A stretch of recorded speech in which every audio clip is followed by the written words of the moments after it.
I like this comment that's on our screen from Kenda.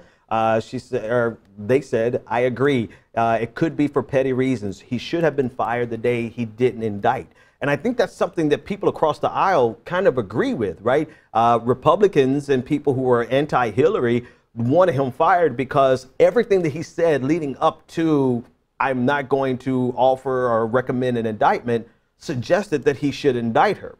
On the flip side, you even had Democrats and pro-Hillary people saying that he should be fired because in the middle of saying you're not going to indict her, you loaded the entire national conversation with all of this negative, derogatory information. And this is not something that people do. This is not something that prosecutors do. This is not something that a director of the FBI does.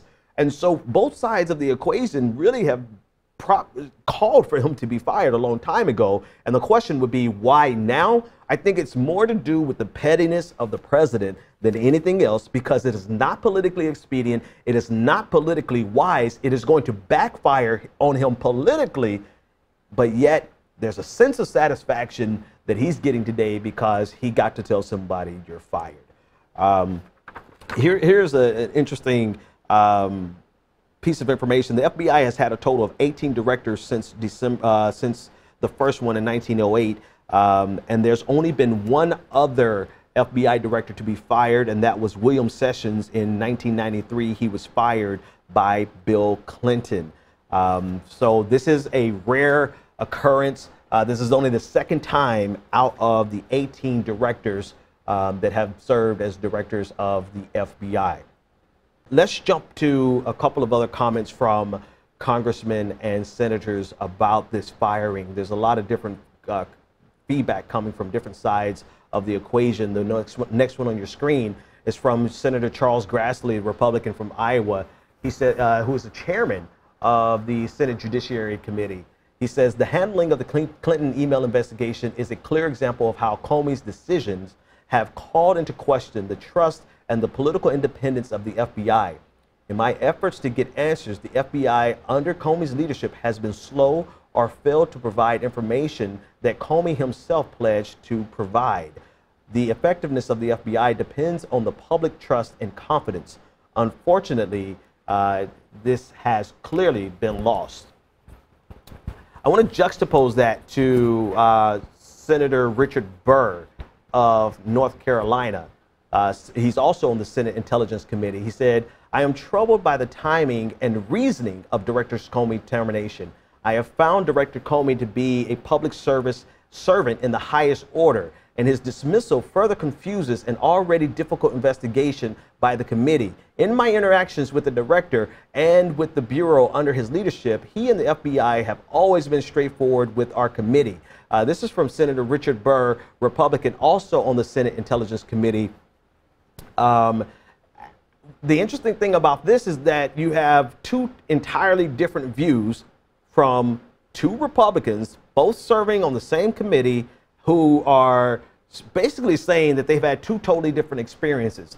I'm not sure that there actually is going to be the case that they had entirely different experiences, as much as it is their perception of what they wanted to get out of Comey. There is a political aspect to this without a question, without a doubt. There's 100% a political aspect to this investigation, and whether or not the FBI director provided you with the narrative that is consistent with what you want the outcome to be. And this seems to be more of what Senator Grassley is upset because he's either not getting what he wants, or he's getting more than what he wants. Either way it goes, he's expressing an experience that's completely contradicts what his colleague, not just colleague, but his fellow Republican states.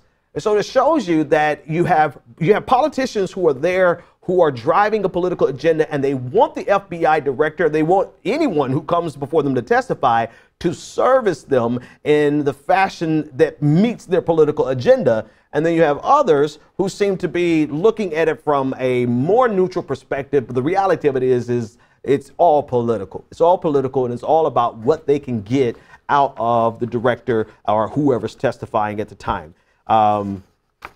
So it's an interesting day. I'm not sure exactly. This next statement I'm stating the obvious, but I have to say it. I'm not sure entirely what the hell the President of the United States is thinking. He is undermining himself with this fire. Not that Comey should stay, but firing Comey guarantees that there's going to be a special prosecutor, there's going to be an independent prosecutor. Everyone is calling from it from all sides. Let's pull up a couple of more comments from senators and congresspeople so that we can get that feedback. John McCain said, I have long called for a special congressional committee to investigate the Russian interference into the 2016 election. The president's decision to remove the FBI director only confirms the need and the urgency of such a committee. Exactly. So this is not a Democrat. This is matter of fact, I think everything we read so far has been all Republican. And so you see that this has divided the Republican caucus.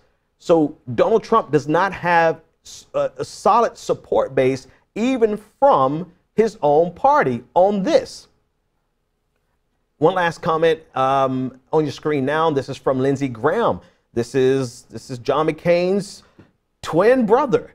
He says, I know this was a difficult decision for all concerned. I appreciate Director Comey's service to our nation in a variety of roles. Given the recent controversy surrounding the director, I believe a fresh start will serve the FBI and the nation well. I encourage the president to select the most qualified professional available who will serve our nation's interests. So there you have it, right? So right down the middle of the Republican caucus, you have people on both sides of the arguments.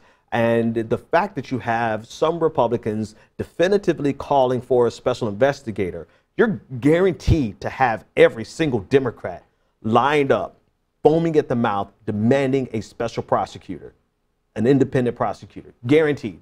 And now that you have this support in a very outspoken way from Republicans, guarantees that this decision by Donald Trump is going to undermine Donald Trump.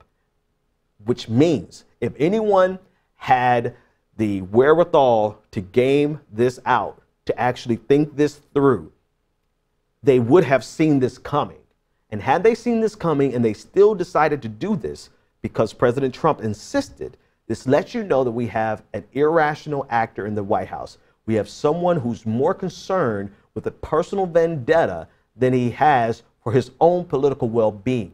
And if he has more concern with a personal vendetta than his own political well-being, you can be rest assured that he has more concern about personal vendettas than he does with the average American. And this is who we're dealing with, and this is what we have going on.